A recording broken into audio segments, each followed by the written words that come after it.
Commissioner جو ہے ان 5 ارکان پہ مشتمل کمیشن نے اجلاس کیا. اس اجلاس کے اندر وہ خط جو تھا جو جناب صدر عارف علوی صاحب نے ان کو بھجوایا تھا کہ آپ فوری طور پہ میری خدمت کے اندر حاضر ہوں اور میرے ساتھ مشورہ کریں کہ الیکشن کب ہونے چاہیے اور 90 دن کے اندر ہم نے ان کی تاریخ دینی ہے.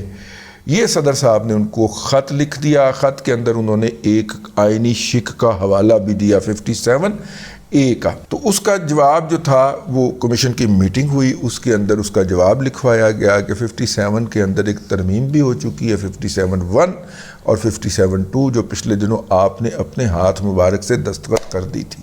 مجھے خدشہ تھا کہ یہ 13 جو قوانین قومی اسمبلی سے بنا کے قومی اسمبلی کے ڈیزالو ہونے کے بعد جو دندان ساز نے واپس بھیجے تھے شاید یہ ان میں شامل تھا, لیکن نہیں, وہ ترمیم پہلے ہی روب عمل آ چکی ہوئی تھی. اب یہاں پہ 57 جو ہے وہ یہ کہتا ہے کہ جی اگر جو ہے وہ صدر جو ہے وزیر اعظم کے ایڈوائس کے اوپر اسمبلی توڑے گا تو الیکشن کی تاریخ کا اعلان کرنا اس کا حق ہے یا فرض ہے. لیکن نیچے ہی 52 کے اندر یہ لکھا گیا ہے, جو 51 کے اندر لکھا گیا کہ ایسا وہ جو ہے آئین کی اگلی شکل میں لکھا گیا کہ ایسا وہ الیکشن کمیشن آف پاکستان کے مشورے سے کرے گا.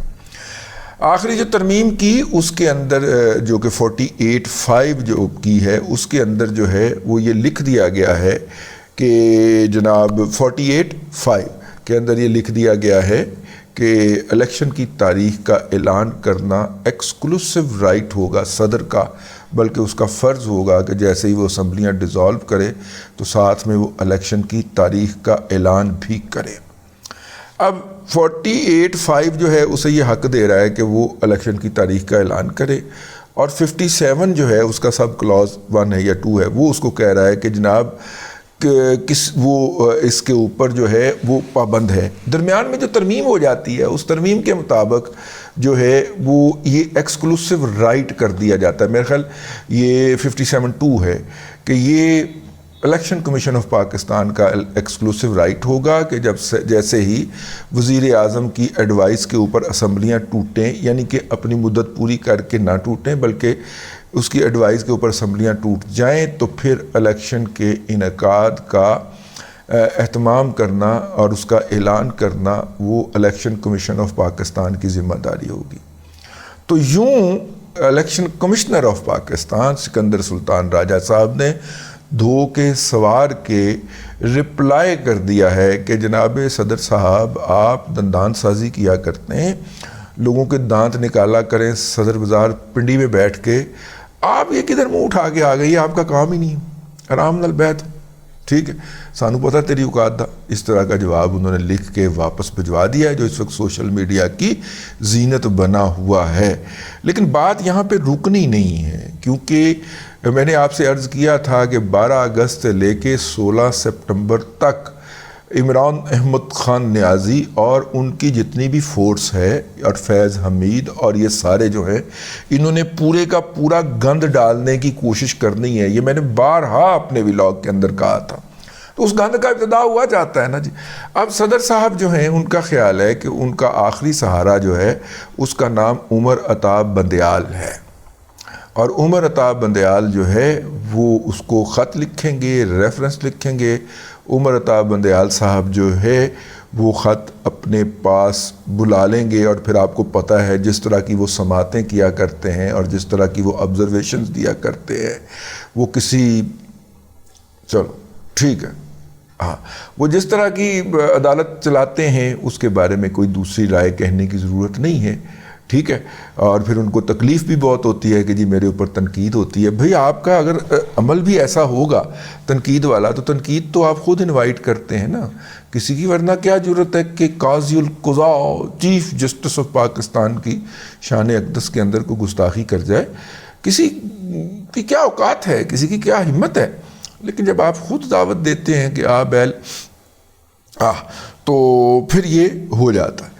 تو خیر جی یہ ہو گیا ہے, اپنا اللہ آپ کا بھلا کرے. اب تک یہ پھڈا پڑنے لگا ہے اور اس پھڈے کے اندر قوم کو ہجان کے کچھ اور ہفتے نصیب ہوں گے۔ 16 سپتمبر تک اس ملک کے اندر جو ہے وہ مارشل لا لگوانے کی فل ٹرائی چل رہی ہے۔